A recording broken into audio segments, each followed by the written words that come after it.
बिस्मिल्लाहिर्रहमानिर्रहीम। अस्सलाम वालेकुम नाज़रीन।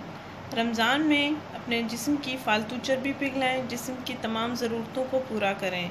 इंशाअल्लाह इसके इस्तेमाल से, इस टोटके के इस्तेमाल से, इस मशरूब के इस्तेमाल से आपको रोज़े में तंगी भी महसूस नहीं होगी, प्यास भी महसूस नहीं होगी और आपका वज़न भी इंशाअल्लाह कम हो जाएगा। आपके जिस्म की चर्बी भी पिघलना शुरू हो जाएगी। नाज़रीन, ये मशरूब आपने सेहरी से पहले इस्तेमाल करना है। सेहरी से 15 से 20 मिनट पहले आपने इसको इस्तेमाल कर लेना है तैयार करके।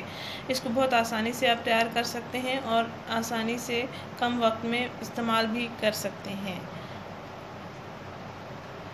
नाज़रीन, आजकल मोटापे के मसाइल बहुत ज़्यादा हो गए हैं। हर तीसरा चौथा बंदा मोटापे का शिकार है। मोटापे की वजह से पैदा होने वाली बीमारियों का भी ज़्यादा शिकार है।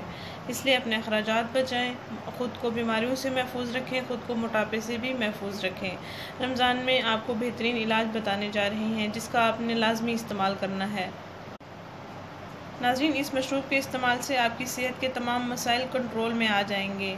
आपको किसी किस्म की कोई परेशानी नहीं होगी और आप आसानी से रोज़ा रख सकते हैं। दिन भर भी आपकी तबीयत खुशो-खुरम रह सकती है। नाज़रीन, आपने करना ये है कि एक नीम गर्म पानी का गिलास लेना है, उसमें 2 चम्मच सिर्फ सादा शहद मिला लेनी है। 1 गिलास नीम गर्म पानी ले लें, 2 चम्मच शहद मिक्स कर लें और अच्छी तरह से मिक्सचर बना लें इसका। सेहरी से 15 से 20 मिनट पहले आप ये मशरूब पी लें। रोज़ाना इस मशरूब का इस्तेमाल करें, इंशाअल्लाह आपके जिस्म की चर्बी भी पिघल जाएगी, आपका वज़न भी कम हो जाएगा, आपकी सेहत के तमाम मसाइल भी हल हो जाएंगे। कब्ज़ जैसी शिकायत, सीने की जलन, मैदे की जलन, शुगर, ब्लड प्रेशर जैसे तमाम मसाइल आपके हल हो जाएंगे और आपका रोज़ा भी बहुत अच्छा गुजरेगा। नाज़रीन, इस वीडियो को ज़रूर शेयर करें, इस चैनल को ज़रूर सब्सक्राइब करें। शुक्रिया। अल्लाह हाफ़िज़।